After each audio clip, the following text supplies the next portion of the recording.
तमिलनाडु का प्राचीन और ऐतिहासिक शहर महाबलीपुरम, जिसे आज मामल्लापुरम के नाम से भी जाना जाता है, अपने अद्वितीय इतिहास, कला और स्थापत्य के कारण विश्व भर में प्रसिद्ध है। समुद्र तट पर बसा यह शहर अपनी भव्यता और वास्तुकला के लिए जाना जाता है। यहाँ के मंदिर, शिल्प और स्मारक उस समय के कारीगरों की उत्कृष्ट कारीगरी को दर्शाते हैं, जिन्होंने पत्थरों में जीवन भरने का अद्भुत कार्य किया था। महाबलीपुरम का नाम महान दानवीर राजा महाबली के नाम पर रखा गया था। महाबली का वर्णन हमें पुराणों में मिलता है, जहां उनकी महानता, दानशीलता और वीरता की कहानियां सुनाई जाती हैं। महाबली वह राजा थे जिन्होंने भगवान विष्णु के वामन अवतार को 3 पग भूमि दान में दी थी।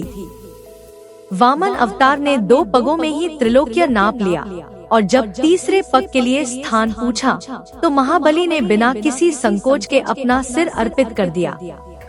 यह घटना महाबली की महानता और विनम्रता का प्रतीक है। वामन भगवान ने महाबली की इस उदारता और निष्ठा को देखकर उन्हें पाताल लोक का चिरंजीवी राजा बनाया। आज भी महाबली को केरल में ओणम उत्सव के दौरान पूज्य माना जाता है।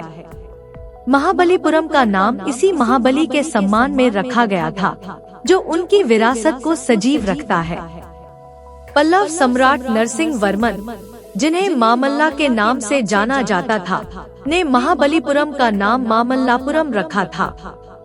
नरसिंह वर्मन खुद एक महान योद्धा और कला प्रेमी राजा थे और उनके शासनकाल में शहर ने कला और संस्कृति में नई ऊंचाइयों को छुआ। हालांकि नाम बदलने के बावजूद यह शहर आज भी महाबलीपुरम के नाम से ही ज्यादा जाना जाता है। पल्लव राजाओं के शासनकाल में महाबलीपुरम कला, शिल्प और स्थापत्य का केंद्र बन गया था और यह उनकी महानता का प्रतीक बनकर खड़ा है। महाबलीपुरम अपने अद्वितीय मंदिरों और शिल्पों के लिए जाना जाता है। यहाँ के अधिकांश मंदिर और स्थापत्य 7वीं से 10वीं शताब्दी के बीच बनाए गए थे, जब पल्लव राजाओं का शासन था। यह शहर पल्लव राजाओं की दूसरी राजधानी थी और इस दौरान यहाँ कई अद्वितीय मंदिर और स्मारक बनाए गए।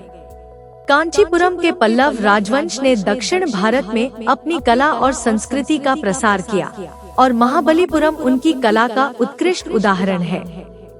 पल्लव राजाओं के शासनकाल में ही बौद्ध धर्म जैसे महान भिक्षु का उदय हुआ था। बौद्ध धर्म का जन्म पल्लव राज्य के कांचीपुरम में हुआ था और उन्होंने अपनी युवावस्था में ही राज्य छोड़कर भिक्षु जीवन अपना लिया था। बौद्ध धर्म ने चीन में जाकर मार्शल आर्ट और ध्यान की शिक्षा दी और उनके योगदान को आज भी दुनिया भर में याद किया जाता है। बौद्ध धर्म का योगदान न केवल धर्म और ध्यान में था, बल्कि उन्होंने कला और संस्कृति को भी नए आयाम दिए थे। राजा महाबली का दक्षिण भारत में बहुत प्रभाव था। वह प्रहलाद के वंशज थे, जिनका उल्लेख हमें पुराणों में मिलता है। महाबली ने समुद्र मंथन में हिस्सा लिया था और उनके नाम से जुड़ी कई पौराणिक कथाएं आज भी प्रचलित हैं। महाबलीपुरम को अपनी राजधानी बनाने वाले महाबली का राज्य संपूर्ण दक्षिण भारत में फैला हुआ था और उनकी दानशीलता और वीरता को आज भी आदरपूर्वक याद किया जाता है। महाबलीपुरम की सबसे बड़ी पहचान इसके अद्वितीय और प्राचीन मंदिर हैं। कहा जाता है कि यहाँ कभी सैकड़ों मंदिर थे, जो अपनी अद्वितीय वास्तुकला और शिल्प के लिए प्रसिद्ध थे। 17वीं शताब्दी में महाबलीपुरम के तट पर 7 मंदिर स्थापित किए गए थे, जिनमें से एक शोर मंदिर आज भी समुद्र तट पर खड़ा है, जबकि बाकी 6 मंदिर समुद्र में डूब गए थे। एक शोर मंदिर महाबलीपुरम के समुद्र तट पर स्थित शोर मंदिर भगवान शिव और विष्णु को समर्पित है। यह मंदिर लगभग 700 से 728 ईस्वी के समय का है और इसे स्टोन टेम्पल के रूप में जाना जाता है, क्योंकि इसका निर्माण ग्रेनाइट पत्थरों से हुआ है। यह मंदिर अपनी वास्तुकला के लिए विशेष रूप से जाना जाता है और इसके प्रांगण में 7 पगोड़ा की मूर्तियां हैं, जिन्हें देखने का अनुभव अद्वितीय होता है। 2 पंचरथ मंदिर महाबलीपुरम का दूसरा प्रमुख मंदिर पंचरथ के नाम से जाना जाता है, जो महाभारत के 5 पांडवों के रथों का प्रतीक है। यह मंदिर 7वीं शताब्दी में महेंद्र वर्मन प्रथम और उनके पुत्र नरसिंह वर्मन प्रथम द्वारा बनवाया गया था। पंचरथ मंदिर के 5 स्मारक पूरी तरह से ग्रेनाइट पत्थरों को खोदकर बनाए गए हैं और महाभारत की कहानी को दर्शाते हैं।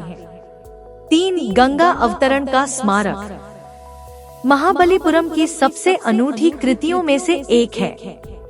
96 गुणा 43 फीट का यह स्मारक गंगा की उत्पत्ति की कथा को चित्रित करता है और यह पत्थरों पर की गई अद्भुत शिल्पकला का उदाहरण है। इसे देखकर प्राचीन कारीगरों की कुशलता का एहसास होता है। 4 टाइगर गुफाएं महाबलीपुरम के अन्य प्रमुख आकर्षणों में से एक है।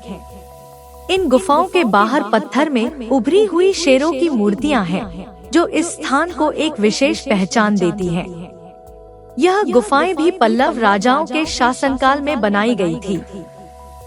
5 कृष्ण की मक्खन गेंद महाबलीपुरम में एक अजीबोगरीब पत्थर है, जिसे कृष्ण की मक्खन गेंद कहा जाता है। यह पत्थर 1200 वर्ष पुराना है और ढलान वाली पहाड़ी पर 45 डिग्री के कोण पर बिना लुढ़के टिका हुआ है। इस पत्थर का वैज्ञानिक महत्व भी है, क्योंकि यह ग्रेविटी के नियमों की उपेक्षा करता हुआ प्रतीत होता है। मान्यता है कि यह पत्थर भगवान कृष्ण की बाल लीलाओं से जुड़ा हुआ है और इसे उनकी मक्खन की गेंद माना जाता है। महाबलीपुरम का इतिहास, वास्तुकला और पौराणिक कहानियाँ इसे भारत के सबसे अनूठे स्थलों में से एक बनाती हैं। यह शहर न केवल पल्लव राजाओं की महानता को दर्शाता है, बल्कि भारतीय संस्कृति और कला की धरोहर को भी सजीव रखता है। महाबलीपुरम की यात्रा करना एक अद्वितीय अनुभव है, जहां आप इतिहास, धर्म, कला और संस्कृति के संगम का अनुभव कर सकते हैं।